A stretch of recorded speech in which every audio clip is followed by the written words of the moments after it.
Mga kalingap, may bagong update po tayo sa Danjoy. Hala, totoo ba ito?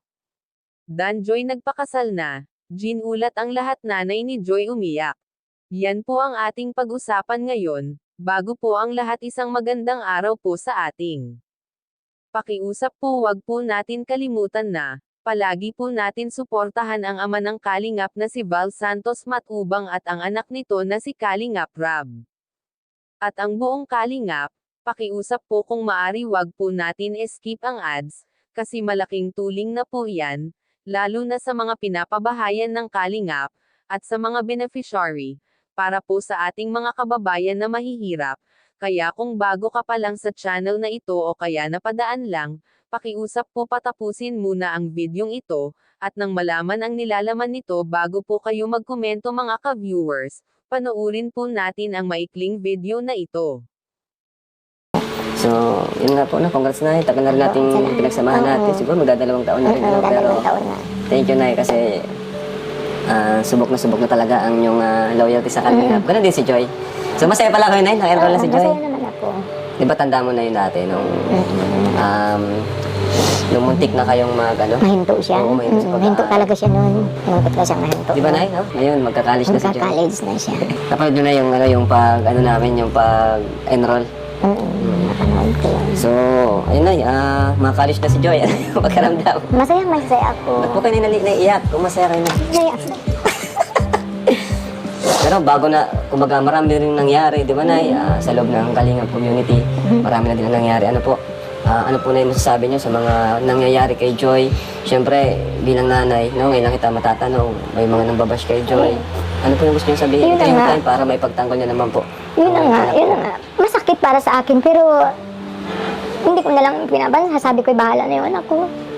Oo, siyempre isang nanay, baga ako masakit sa akin. At nagbabasa talaga ako ng mga comment. Sabi niya nito, alam ko na nakikita niya na minsan, napapansin niya na nagluluha na lang ako. Ay, ganun? Sabi niya, bakit? Sabi ko, wala ng anak ko. Kailangan, sabi ko, wala anak ko. Sabi ko, sabi niya, nag-iiyak ka. Sabi ko, wala. Hindi ako sa kanya nagsasabi. Pero talagang masakit baga para sa akin.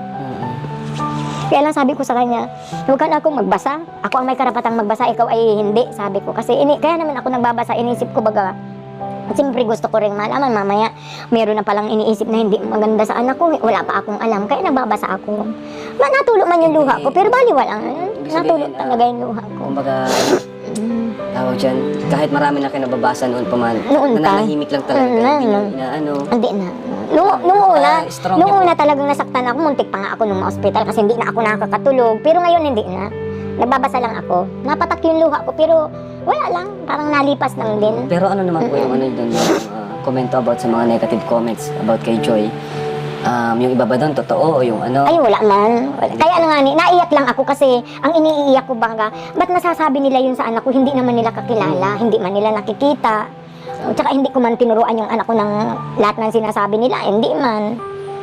Tsaka ikaw yung mas nakakilala. Oo, nakakilala sa anak ko.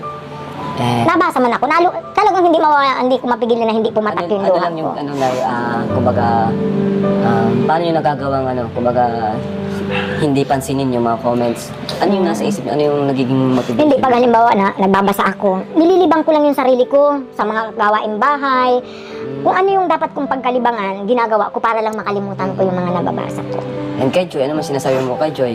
Nay? Ay, well, sinasabi ko naman sa kanya, anak, basta ayusin mo yung sarili mo. Tsaka sabi ko, anak, nasa diet ka na. Ayun, naririnig niya, anak, huwag kang maglalaya. Sabi ko, kung kinakailangan, huwag kang magparalayas. Apo. Sa bahay, eskwela lang, kapilya, at hindi mo maganyan, Yun lang.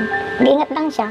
Ayan, so, doon naman po sa mga patuloy, yung iba, halos di naman kumbaga, konti lang naman. Yung iba talaga, parang may lang talaga, may masabi lang or may maggalit lang talaga kay Joy, ano man yung gusto niyo pong sabihin sa kanila? Ay, ang masasabi ko man lang sa kanila, dahan-dahan lang sila ng pamananalita sa anak ko kasi hindi man nila lubusang kilala yung anak ko baga. Bahala sila kung yun ang ang pagkaakala nila sa anak ko. Basta ako, alam ko naman kung ano talaga yung ugali ng anak ko. Tama naman po. Kaya, Mga ka-viewers, ayon sa mga komento ng mga supporters ng Danjoy, ay dapat hindi na lang po nag-end ang love team nila. Kasi po masaya na sana kasi tuloy-tuloy na po ang kilig at pagmamahal sa kanila. Marami po ang nagsasabi na sana po nagkatuluyan na lang po si Kalingap Dan at Joy Diwata. Kasi bagay naman po sila mga ka-viewers, isa pa marami na ang nagmamahal sa kanila, halos milyon po ang tagahanganan ng Danjoy, kaya napakahirap po na nag-end, kaya may nagsasabi po na sana talaga sila na, at magpakasal na sila, para hindi na talaga masira ng iba ang pagmamahalan nila mga ka-viewers. Hintayin na lang po natin ang sunod na update sa Danjoy kung may pagbabago po ba, o wala. Sa ngayon po hanggang dito lang po muna ang ating reaction video na ito, maraming salamat po sa patuloy ninyong pagsuporta sa amin.